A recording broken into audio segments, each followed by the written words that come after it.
Hello friends, welcome to only success. चलिए start करते हैं आज की वीडियो। और आज की वीडियो में मैं यूपी ट्रिपल एस लेखपाल प्रीवियस ईयर क्वेश्चन पेपर 2015 में आए हुए हिंदी के क्वेश्चंस का सलूशन प्रोवाइड करूंगा। तो चलिए बढ़ते हैं पहले क्वेश्चन की तरफ। ये आपका पार्ट सेकंड है। क्वेश्चन नंबर 13 से स्टार्ट करेंगे। यहाँ पर उसका हृदय इतना कोमल है कि मित्र तो क्या, वह अपने डैश डैश डैश को भी चोट नहीं पहुंचा सकता। अब बहुत ही आसान प्रश्न है। यहाँ पे आपको इस रिक्त स्थान की पूर्ति करनी है और आपके सामने चार ऑप्शंस गिवन है। शत्रु है, सहयोगी है, विपक्षी है, प्रतिरोधी है। ठीक है, तो उसका हृदय इतना कोमल है कि मित्र तो क्या, वह अपने शत्रु को भी चोट नहीं पहुंचा सकता। ठीक है, राइट आंसर बनेगा आपका ऑप्शन ए। अगला प्रश्न है, देश रक्षा के लिए प्रत्येक नागरिक को डैश डैश डैश रहना चाहिए। क्या रहना चाहिए? उद्यत, संबद्ध, प्रबुद्ध। ये तीनों गलत है। ठीक है, राइट आंसर है आपका ऑप्शन नंबर डी, उद्यत। उद्यत का मतलब होता है, एक तरह से कह सकते हैं, एवर रेडी। Ever ready. ठीक है, एवर रेडी, हमेशा तैयार। ठीक है, हमेशा आप क्या रहें? तैयार रहें। इसके लिए तैयार हैं, जैसे कि क्वेश्चन में गिवन है, देश रक्षा के लिए प्रत्येक नागरिक को तैयार रहना चाहिए, यानी कि उद्यत रहना चाहिए, तत्पर रहना चाहिए। अगला प्रश्न, अरविंद शब्द का पर्यायवाची शब्द बताइए। अरविंद शब्द का पर्यायवाची शब्द है कमल। राइट आंसर बनेगा आपका ऑप्शन नंबर थर्ड, सी, कमल। कमल के पर्यायवाची और भी कमल के पर्यायवाची जैसे जलज है, पंकज है, नीरज है, सरोज है, अंबुज है आदि। अगला प्रश्न, निर्धन में कौन सी संधि है? संधि विच्छेद आप लोगों ने पढ़ी होगी हिंदी में। तीन प्रकार की संधि होती है आपकी। बेसिकली मुख्य रूप से आपकी स्वर संधि होती है, आपकी विसर्ग संधि होती है, स्वर संधि है, विसर्ग संधि है, और आपकी व्यंजन संधि है। कौन कौन सी संधि होती है? एक तो स्वर है, एक आपकी व्यंजन है, ठीक है, और आपकी है विसर्ग संधि।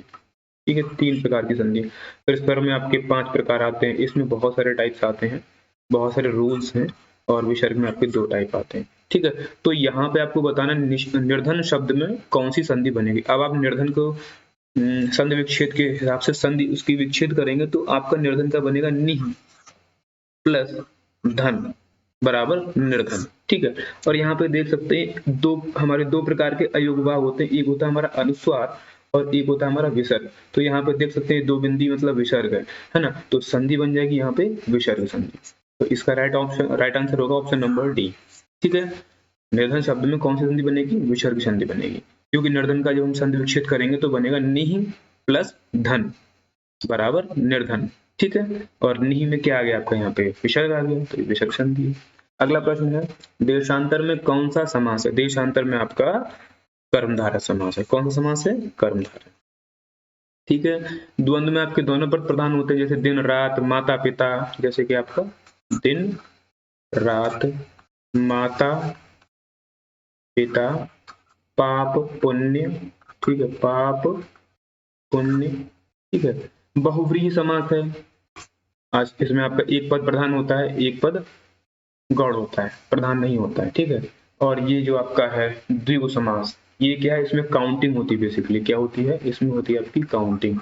जैसे चौराहा, तिराहा, इस प्रकार के, नवरात्रि, इस प्रकार के। ठीक है, अगला प्रश्न है, अंबर पनघट में डुबो रही, ताराघट उषा नगरी में कौन सा अलंकार है? अलंकार बताना है आपको इस क्वेश्चन में, और ये आपके सामने गिवन है। तो यहाँ पर आपका राइट आंसर बन जाएगा रूपक अलंकार, ऑप्शन नंबर सी, रूपक अलंकार। क्यों कि अंबर में पनघट का आरोप लगाया गया है, तारा को घट से और उषा को नगरी से किया गया है। ठीक है, अगला प्रश्न है, निम्नलिखित में से कौन सा तद्भव शब्द है? तद्भव, तत्सम तद्भव शब्द। तत्सम शब्द हमारे होते हैं, जो तत्सम होते हैं वो हमारे संस्कृत के मूल शब्द होते हैं, संस्कृत के मूल शब्द हैं।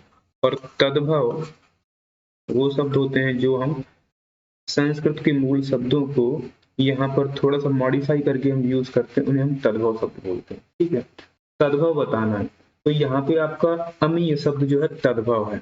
अमीय क्या है मेरा? तद्भव। बाकी सारे क्या है मेरे? तत्सम है। इष्टिका तत्सम है, कुपुत्र तत्सम, उल्लूक तत्सम। अमीय क्या है? तद्भव। ठीक है, इसका तत्सम रूप क्या होगा? इसका तत्सम रूप होगा अमृत। क्या होगा? अमृत। ठीक है, तो अमृत का तद्भव होता है अमीय। ठीक है, तो यही पूछा गया है, तद्भव पूछा गया है, तो राइट आंसर मेरा क्या है? Option C. अगला प्रश्न है, अब यहाँ से 20 और 21 दो क्वेश्चंस के लिए आपको सही वाक्य का चयन करना है। 4 ऑप्शन आपके सामने गिवन है। पहला ऑप्शन है तुलसी अवधि के श्रेष्ठ कवि और ब्रजभाषा के सूर हैं। दूसरा है तुलसी अवधि के श्रेष्ठ कवि हैं और सूर ब्रजभाषी हैं। तीसरा है तुलसी और सूर अवधि और ब्रजभाषी के श्रेष्ठ कवि हैं। ये सभी गलत है। ठीक है, इस तीनों ऑप्शन गलत है। चौथा ऑप्शन बिल्कुल सही है। चौथा ऑप्शन आपका बिल्कुल सही है। तुलसी और सूर क्रमशः अवधि और ब्रजभाषा की श्रेष्ठ कवि हैं। तुलसीदास जी ने अपनी रचनाएं लिखी हैं अवधि भाषा में और सूरदास जी ने अपनी रचनाएं लिखी हैं ब्रज भाषा में। ठीक है, आगे बढ़ते हैं।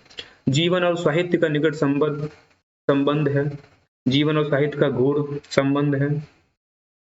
जीवन और साहित्य का अगाध संबंध है। जीवन और साहित्य का घनिष्ठ। ये सबसे उचित, सबसे सही शब्द है यहाँ पे। इन दोनों के बीच में संबंध स्थापित करने के लिए सबसे बेस्ट वर्ड है आपका, सबसे अच्छा शब्द होगा आपका घनिष्ठ। ठीक है, तो जीवन और साहित्य का घनिष्ठ संबंध है। बी ऑप्शन एकदम करेक्ट है। अगला प्रश्न है आपका, करुण रस का स्थायी भाव बताइए। क्या है? करुण रस का स्थायी भाव है शोक। ऑप्शन बी आपका राइट आंसर है। क्या है? शोक। रति किसका होता है? श्रृंगार रस का। रति किसका होता है आपका? श्रृंगार रस। उत्साह वीर रस का होता है। ठीक है, और हास्य आस रस का होता है। ठीक है, अगला प्रश्न, मैं खाना खा चुका था, इस वाक्य में कौन सा भूतकालिक भेद है?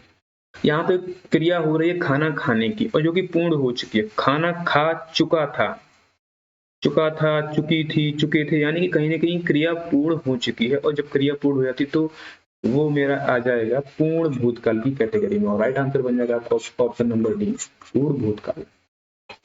राजा सेवक को कंबल देता है, वाक्य में रेखांकित पद में कौन सा कारक है? कारक आप लोगों ने पढ़े होंगे, 8 प्रकार के होते हैं। ठीक है, हिंदी में 8 प्रकार के होते हैं, संस्कृत में आई थिंक 6 प्रकार के कारक होते हैं। ठीक है, जैसे कि इसके लिए कुछ स्पेसिफिक वर्ड होते हैं, है ना, स्पेसिफिक आपके कह सकते हैं पद होते हैं जिनसे हम पता लगाते हैं कि इसमें कौन सा कारक होगा। जैसे कर्ता की बात करें तो जैसे आप लोगों ने याद किया होगा, कर्ता ने, कर्ता ने कर्म को, जहां पे वाक्य में ने आया है कर्ता, कर्म को आया है कर्म कारक, लेकिन यहाँ पे कारक कर्म नहीं होगा। आप समझिए, संबंध में आप यूज करेंगे मैं, पे, पर।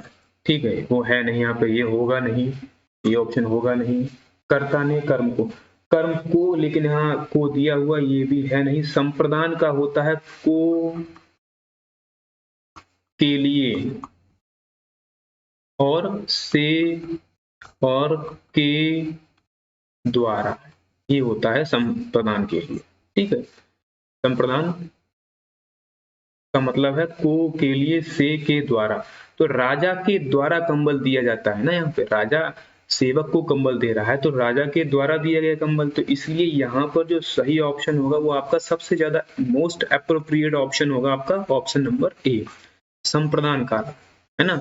ये यहाँ पे संप्रदान कारक होगा, ना कि कर्म कारक, कर्म नहीं है। ठीक है, तो संप्रदान कारक होगा, राइट ऑप्शन आपका ए है। ठीक है, अगला प्रश्न है, ठठेरा शब्द का लिंग परिवर्तित कीजिए। अब लिंग परिवर्तन के लिए सीधी सी बात है, वो स्त्रीलिंग में पूछना चाहता है आपसे, तो स्त्रीलिंग बता दिए। ठठेरा का स्त्रीलिंग हो जाएगा ठठेरिन। क्या होगा? ठठेरिन, ऑप्शन नंबर ए, ठठेरिन आपका स्त्रीलिंग शब्द होगा। अगला प्रश्न है, it's done here, thank you for watching this video. Please do like, share and subscribe. अगर आपने हमारे चैनल को सब्सक्राइब नहीं किया तो जल्द से जल्द सब्सक्राइब कर लीजिए एंड वीडियो को ज्यादा से ज्यादा शेयर करिएगा। Thank you for watching this video, thank you.